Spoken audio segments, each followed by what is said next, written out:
রুশালী তার মা বাবার একমাত্র আদরের মেয়ে। কলেজের পরীক্ষা শেষে রুশালী আজ বেশ খুশি।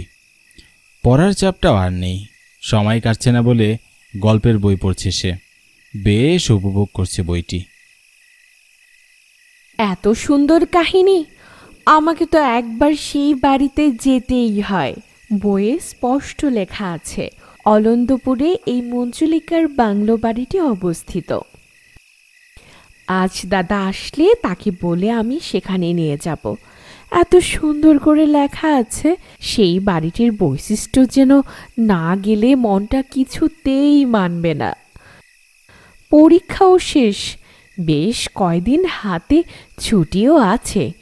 এই সুযোগ দাদাকে বললে সে কখনোই না বলবে না, আমি জানি।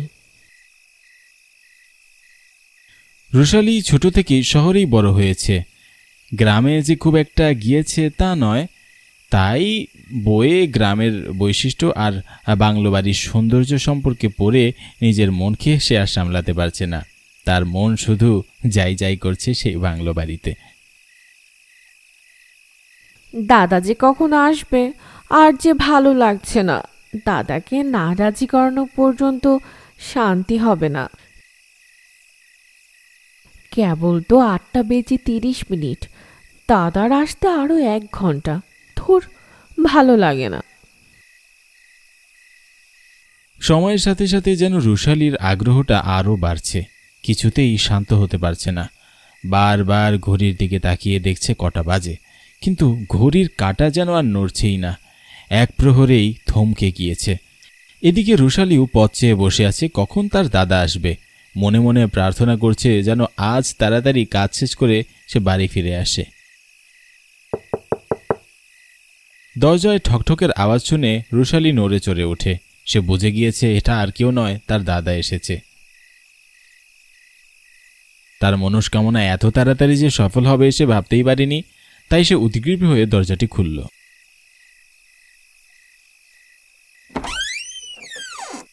কি রে দাদা, আজ এত তাড়াতাড়ি আসলি যে?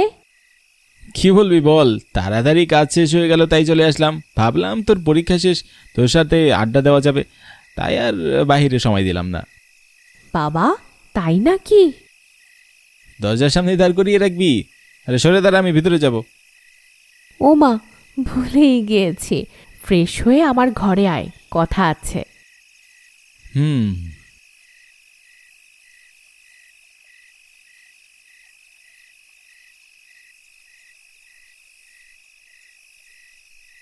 কিরে বল, কি হয়েছে? বস, আগে সব বলছি।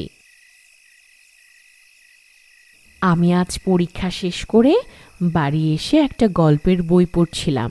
এত সুন্দর বইটা যে প্রেমে পড়ে গিয়েছি। আর সেখানে একটা ক্যারেক্টারের নাম হলো মঞ্জুলিকা। তার কথা আর কি বলবো। চল না দাদা, মঞ্জুলিকার বাংলো বাড়ি থেকে ঘুরে আসি। বইয়ের স্পষ্ট লেখা আছে ওই বাড়িটা অলন্দপুরে। এ তো অনেক দূর। হোক বা দাদা, চল না প্লিজ। আচ্ছা আচ্ছা ঠিক আছে, আমি নিয়ে যাব। একমাত্র বোনের আবদার রুদ্র আর না করতে পারল না। সে হ্যাঁ করে দিল। তবে সে জানতো আজ তার নাছোড়বান্দা বোন না বললেও সে নিয়ে যেত। কি আর করবে, একমাত্র বোন তার। তেমন আবদার করে না, বছরে 2-1 বার, তাই আর না করতে পারল না। তবে দাদা, আমরা কিন্তু সন্ধ্যা নাগাদ রওনা দিব। পড়েছি রাত্রে নাকি সেই বাংলো বাড়ির সৌন্দর্য আরো দ্বিগুণ হয়ে যায়। ঠিক আছে, কাল তবে তৈরি থাকিস। 2 ভাই বোনের পরামর্শ শেষে রুদ্র তার ঘরে চলে গেল। আজ বেশ রাত হয়েছে, তাই ঘুম থেকে উঠে তারা ঘুমাতে যাওয়ার প্রস্তুতি নেবে। এরপর সন্ধ্যা নামতেই রওনা দিবে আলন্তপুর গ্রামের উদ্দেশ্যে। যেতে প্রায় সময় লাগবে 3 ঘন্টা।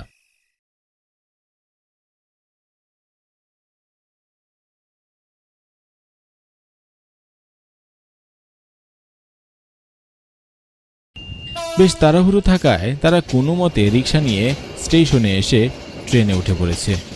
আর 1 মিনিট লেট করলেই ট্রেন ছেড়ে দিত।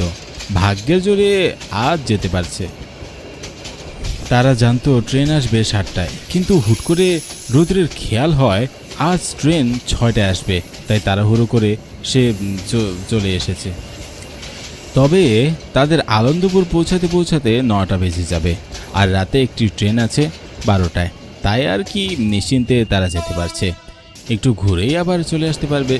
বেশ অনেকক্ষণের জার্নি, রুদ্রের চোখ দুটো লেগে আসছে, আর রুশালী ট্রেনের জার্নিটা বেশ উপভোগ করছে। সন্ধ্যা পেরিয়ে রাত হতে চলেছে, তাই বাইরের কিচ্ছুটি দেখা যাচ্ছে না, চারপাশে শুধুই অন্ধকার আর অন্ধকার।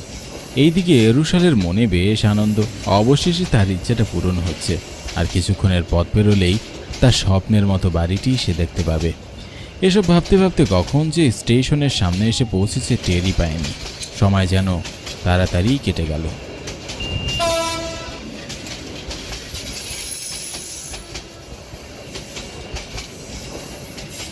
হুইসেল বাজিয়ে ট্রেন থাম, এরপর তারা দুজনে আস্তে আস্তে ট্রেন থেকে নেমে পড়ল।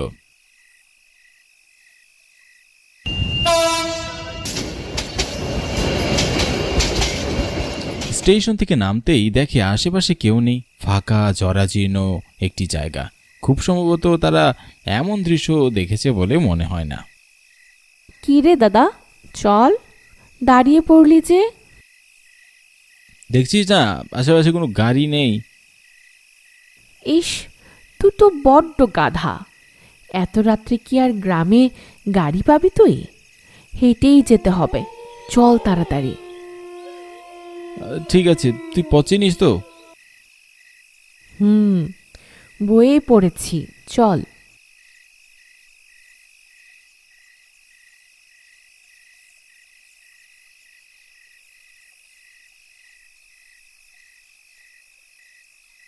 রুশালী বইয়ে দেখানো পথ নির্দেশনা অবলম্বন করে এগোচ্ছে, আর তার সাথে হাঁটছে তার দাদা রুদ্র। তবে চারপাশটা বেশ ফ্যাকাশে অন্ধকার, আশেপাশে মানুষ তো দূরের কথা, একটা পশু পাখিও নেই। শহরে এমনটা নয়, মানুষজন, আলোয় চারদিক সবসময় জমজমাট হয়ে থাকে। গ্রামের এমন অন্ধকার আর জনমানবহীন পরিবেশের রুদ্র কিছুটা ভয় লাগলেও বনের সামনে তা প্রকাশ করছে না। এত রাতে জঙ্গলের পাশে একটি গরুর গাড়ি দেখে তারা বেশ চমকে গেল। স্টেশনে কোনো গাড়ি পেল না, তবে মাঝ রাস্তায় এমন গাড়ি দেখে বেশ অবাক হওয়ারই কথা। তবে সেসব উপেক্ষা করে রুদ্র বলল, ওই দেখ সামনে একটা গরুর গাড়ি, চল ওখানেই যাই, আমাদের নিয়ে যায় কিনা। হ্যাঁ চল। দাদা যাবেন নাকি? গুদায়? মঞ্জুলিকার বাংলো বাড়ি। না না, ওদিকে ওদিকে যাওয়া যাবে না। আপনারা কেন ওদিকে যাচ্ছেন শুনি? কেন যাওয়া যায় না? অত শত জানি না, তবে ওইখানে আপনাদের যাওয়া মঙ্গল নয়। সমস্যা নেই, চলুন দাদা। না বাবা, আমি যাব না। চলুন না দাদা, দয়া করে ভাড়াটা বাড়িয়ে দেব। না না, তোমরা বরং হেঁটেই যাও, আমি যাব না। আর সাবধান করছি, তোমরা ওখানে যেও না।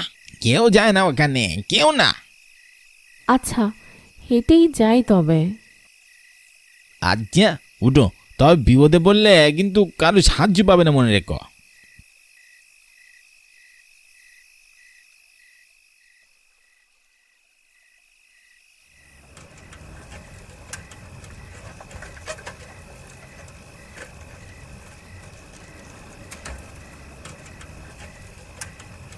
লোকটি বেশ সন্দেহবাদিক, কেমন যেন হাব ভাব তার।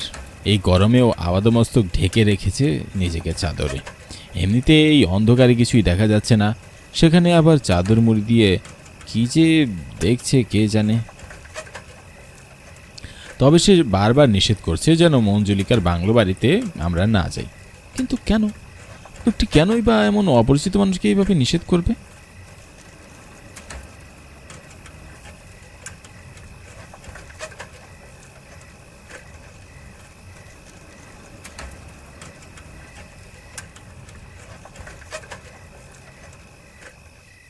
চলে এসেছেন, এইবার নামুন। তবে বারবার বলছি, ওই বাংলো বাড়িতে প্রবেশ করার ভুলটা কখনো করবেন না, বিপদে পড়বেন, মহা বিপদে।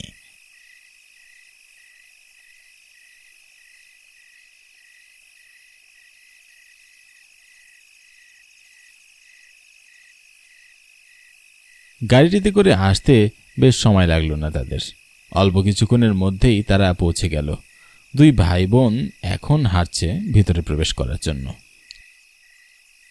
তবে বাড়ির বাহিরের দৃশ্য বেশ ভয়ানক। চারপাশে অন্ধকার, নিরিবিলি, কোথাও কোনো আলো নেই। চারপাশের গাছ দিয়ে আকৃষ্ট করে রেখেছে বাড়িটি। আলো ঢোকার কোনো জায়গা নেই। একদম ফাঁকা একটি জরাজীর্ণ মাঠে এই বাংলো বাড়িটি। দেখেই মনে হচ্ছে বেশ পুরনো। কেউ এই বাড়িতে ঢোকে না। বাড়ির সদর দরজাও লাগানো, বেশ ময়লা জমে গিয়েছে। রুশালী আর রুদ্র দরজার দিকে এগিয়ে যেতেই রুশালী এক ধাক্কায় দরজাটি খুলে ফেলল। দরজাটি খুলতেই ধুলাবালি এসে রুশালীর মুখে লাগলো। ইস, কি ময়লা! কি হলো তোর আবার? কিছু না দাদা, চল ভেতরে ঢুকি। সে নিজেকে সামলে নিয়ে এক পা দুপা করে সামনে এগোতে লাগলো।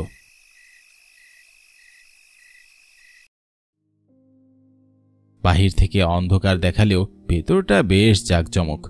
আলো লাইটিংয়ে চারপাশ ঝকঝক করছে।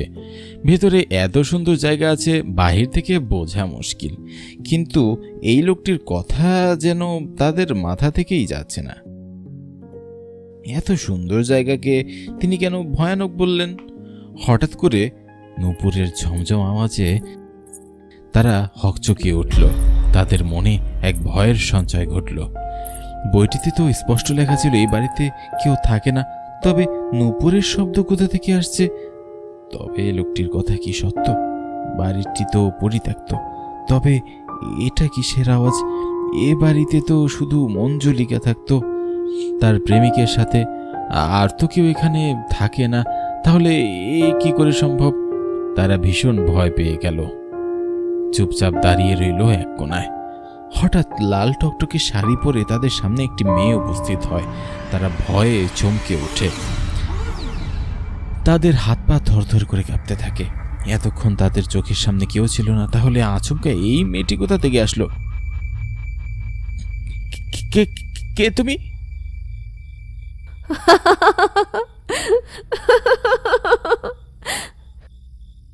হাসছো কেন এভাবে? কে কে তুমি? কার বাড়িতে এসেছিস জানিস না? এটা আমার বাড়ি, মঞ্জুলিকার বাড়ি। হ্যাঁ, তবে কিভাবে সম্ভব? মঞ্জুলিকা তো আরো অনেক বছর আগে মারা গিয়েছে। তাহলে তুমি কে? মঞ্জুলিকা মরলেও তো তার আত্মা মরেনি।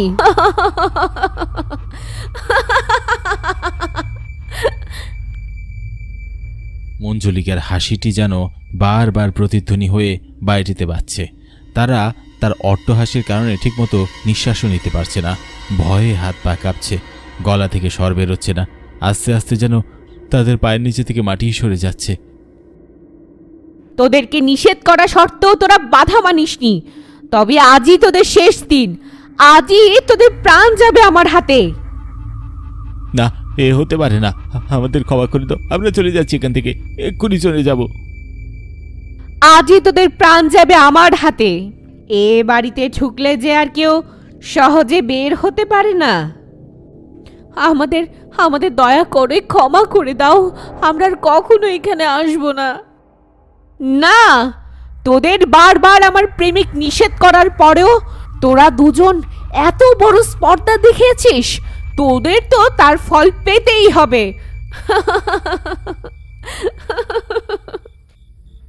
বোন, পালা এখান থেকে। এত তো সহজ নয় এখান থেকে বের হওয়া।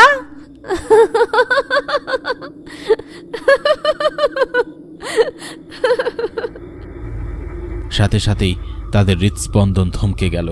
তারা কি করবে আর বুঝে উঠতে পারছিল না।